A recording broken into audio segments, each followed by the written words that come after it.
Hello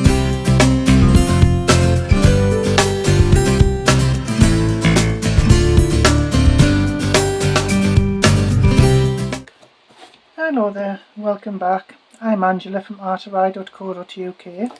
I am hoping there's something in this box that I'm going to be able to use for what I want to show you today. So I'll just get rid of all this. Aha, yes, this is my Sizzix haul. What's that? Oh yes, double-sided adhesive sheets. And well, I'm going to put this box down again. So these are really handy for sticking intricate die cuts. Very good. Yep, been wanting some of those.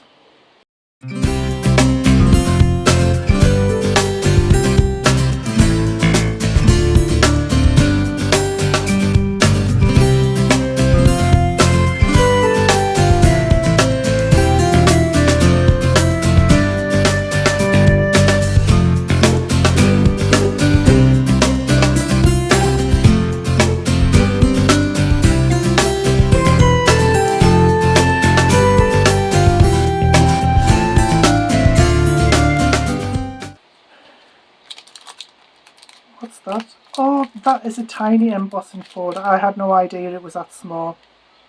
I'm not even sure what I could do with that. I'll have to have a look into that one. And Thinlits folder. Oh yes, I wanted this because it's a card die. A set of dies that you can make into a rainbow card that opens out. I think that was really cute. I'm always looking for things that makes my card making easier. And some more Thinlits this time. It's like a tea set. That's nice as well. Tea time it's called. That's really good. So you've got your cup and then you've got all your flowers that can go into it. That would make a lovely card. That's very nice. Now this last one here is the one I was really waiting for. It's a new heat tool. If you've seen my other videos, heat embossing videos, you will know that I've been using the pink one. I do not like to disparage other websites or products. But that other one I bought from Temu. Now, I did watch a disturbing Channel 4 documentary. I'll see if I can leave a link to it in the description. It was about Temu and about how the electrical items and jewellery and other things may not be up to scratch safety-wise. So, rather than take any chances, I'm going to dispose of the electrical items I've bought from Temu and I'm just going to use branded products from now on. I just think you can't be too careful. I will still buy crafting items from Temu because they're very cheap, like dies and stamps and paper, just different things like that. They have some nice embossing folders as well. But I will not buy any more electrical items or jewellery. I'll leave a link, as I said, to that little documentary in the description, and obviously you can make your own mind up. I'm not one to tell anybody what to do. But anyway, I've seen some good reviews on this, if I can get it open.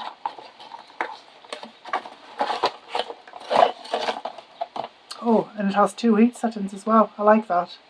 The other one only had 1. So this has 2 heat settings, yeah. Like that. Right, so we have the little plug. Oh, that's an adapter. That's like a European thing. And instructions. Oh, and before I go any further, I also replaced my glue gun that I got from Temu with this one from Crafter's Companion. It is so unbelievably cute. It's tiny and cute, and I can't wait to use it. The last Crafter's Companion item that I bought, heat and mould stamping foam. Now, I did not know that these have been out for decades, probably. I'm always the last one to the party, but I'd actually never seen these before. So I have done a ton of research on these over the past week or so, and I'm actually quite impressed with them, because I thought, when I bought them, I thought, what on earth am I going to do with these? So this is actually quite small. You can get larger ones, I think, but I thought, and you do need a heat tool with it, so I don't know if you've seen any of these before. Be interested to know that.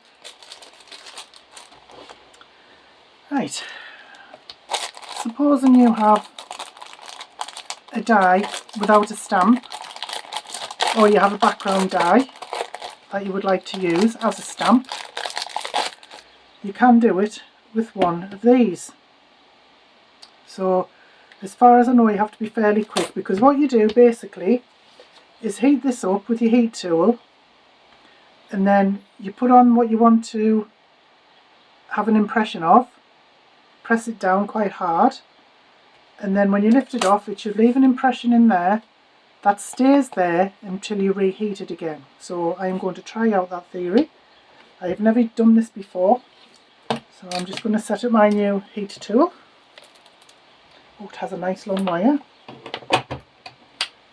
So I'm going to put some music on and fast forward this so you don't have to hear the racket, but I'm going to put it on to the last one. I think it has to be fairly hot.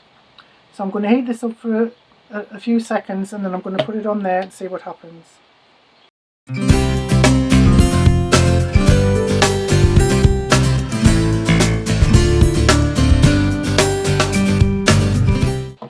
Again, hurry.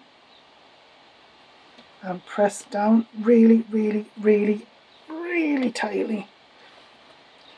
I think I saw a Simon Hurley video where he did this, and he actually put what he wanted to press down onto an acrylic block so we could get a better impression.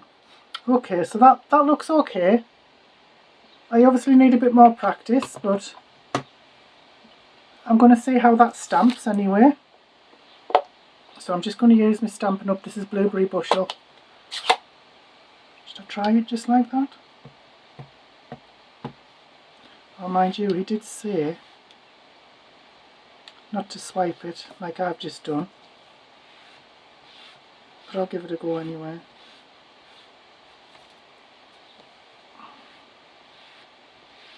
I think he did say to go round and round like that, but I'll give it a go anyway. What I've just done, I might as well.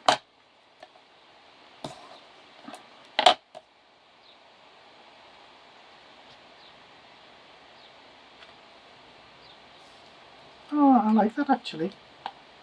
What he did do before he stamped it was wet it. You don't have to, but I'm going to give that a bit of a spritz and then see what happens.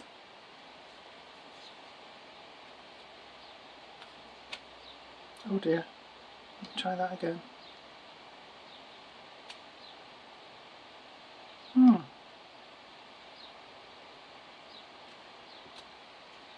Well, yeah, I like that without the water, and I also like that. I think that would make a nice background. I'm going to give it another spritz.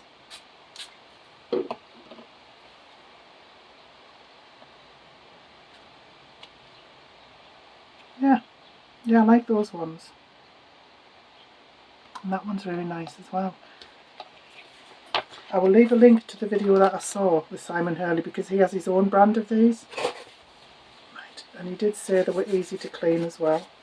I mean, this isn't a Simon Hurley one, this is my Crafter's Companion one. So I'm going to see if it is easy to clean. Let me get my cloth.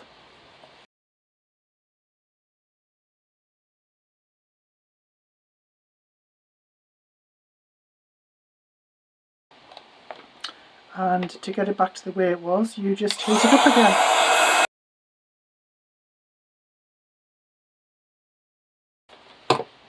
Right, so that's gone back to normal.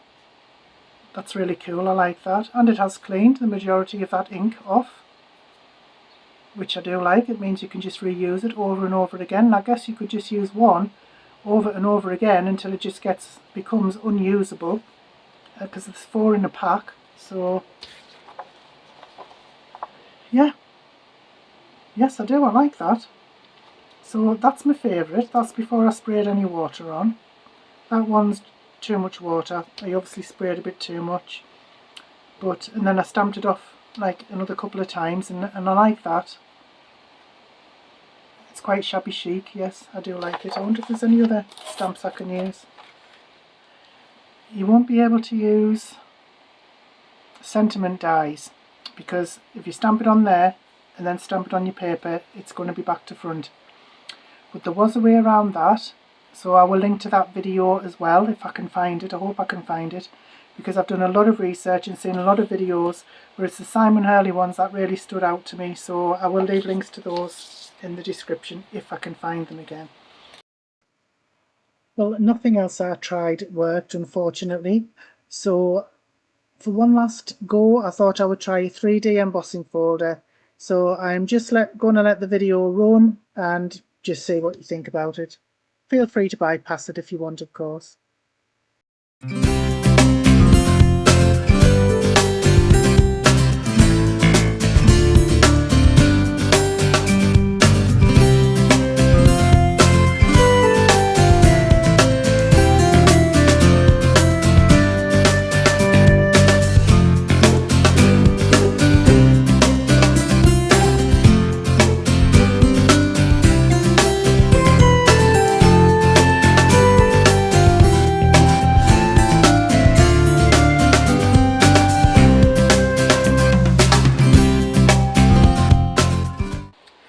Right, I ended up cleaning it under the tap and it doesn't seem to have done any damage, except to my hands. This time I thought I would use a stamp. So I haven't used these before, I'll just use this one here. And what Simon Hurley did was he put the stamp down, and then he heated up the block, and then they put the block onto the stamp like that and give it a good press down. So I'll try that, see if I can get a good impression.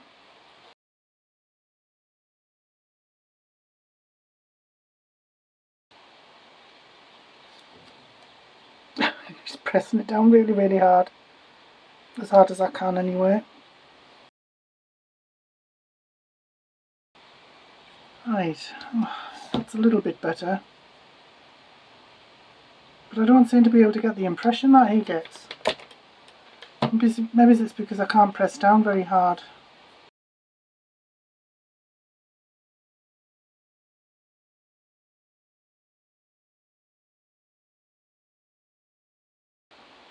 Right, that's a little bit of a better impression. I think what I'll do this time, I will do some blending, not with those brushes. I'll clean those in a minute.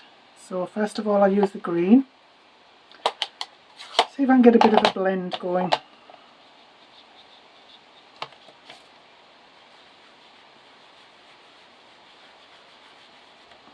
I really like this colour. It's Old Olive from Stampin' Up. It's my favourite green that they have. Beautiful. Right, and I think I'll use a nice yellow this time. This is crushed curry. Get it open.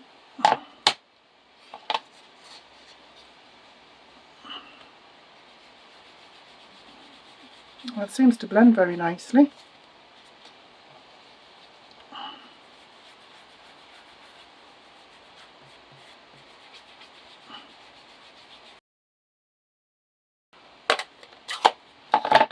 I'll go back over with the green.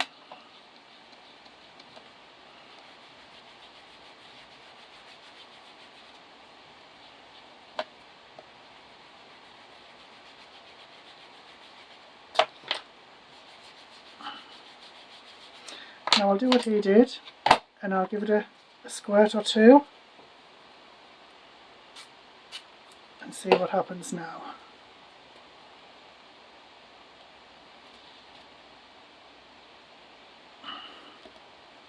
Oh, that's better.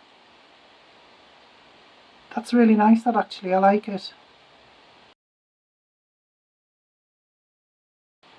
So make sure that it's pressed down equally or evenly all over. Yeah, I actually quite like that. I like those colours as well. Right, I'm going to give that one more go using the same colours, see if I can see what happens when I don't spray it.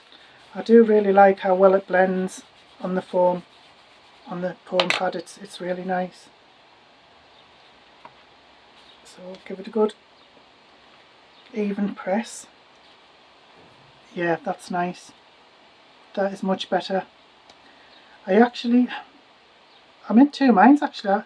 I think this looks more blended, possibly because of the water, but I like that as well. I'm going to give this a spray, a couple of sprays. I do need a fine mist sprayer. Push that down again nice and evenly. Yeah, I do like the effect that this gives. I will link to the video that I saw because it's really, really good. And what I think I'll do is, I'm not sure if I can make any cards out of anything that I've done here today, but if I do manage to make one or two, I'll come back and show you what I've done. But just give that another go. But from what I've gathered, you don't just have to use your crafting items. You can use household items, you can use coins, nails, anything that is strong enough to give an impression into this foam when it's hot, you can use. So I'm not sure if there's a video about that as well, but I will have a look. Well, I just want to try one more thing. Just let me do this and I'll be back.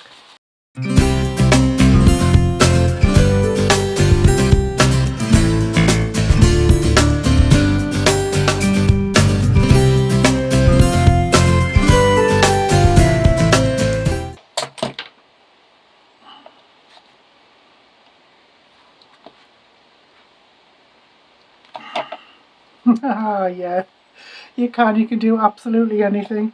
So if you had a tiny pair of nail scissors or something like that, you could even use that. So basically you can use any solid object and get a stamp out of it.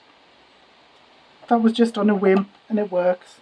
So that is your, what is it called? Heat and Mould Stamping Foam. This one is from Crafter's Companion, but from what I can gather you can buy it in lots of different places. And it's good. I like it. It took me a bit, obviously, as you noticed, to try and get the hang of it. And I still do think it will take some practice to get the results that I want. But I don't think that's bad. I shall have a look to see if I can do any with these. And if I can manage it, then I'll come back and give an update. So when I try and make cards out of my video projects, it's always a bit hitty-missy. But I did see a video where somebody, they took I think it was a rectangular, like a background piece that they'd done, and they got some embossing ink and just put it just barely around the edges and dipped each edge into some gold embossing powder, and it looked absolutely gorgeous. So I thought, you know, I'll give that a go. What can go wrong? Yeah, it didn't exactly work out. Stop laughing. So that one aside, which happened to be my favourite piece, but never mind. I thought what I'll do is I'll stick to something simple, and it's not perfect, it's not fantastic, but I just thought I would make a card just to finish off the video, which is what I usually like to do. So that background that I did, the very first one I stamped using the foam, which I wasn't really keen on. I think it's turned out pretty okay. So I just die cut a floral and a sentiment and just put it on a piece of blue card, and that's about it. I don't like to end my videos without making something anyway, no matter how rubbish. But never mind. So I just thought I would just show you how to use the stamping foam anyway. To be honest, I can imagine that there are plenty of people watching this who have already used or heard of stamping foam and know how to use it much better than me. So if you have any hints and tips that you can leave either here or on my Facebook group, please just do so, because I am practically a beginner myself and I do like to try new things on video, even just for the entertainment value if nothing else. So I don't know how entertaining you found this, but that's the card anyway. So thank you so much for watching. I hope this has been useful to you. Have a wonderful day. Bye bye now.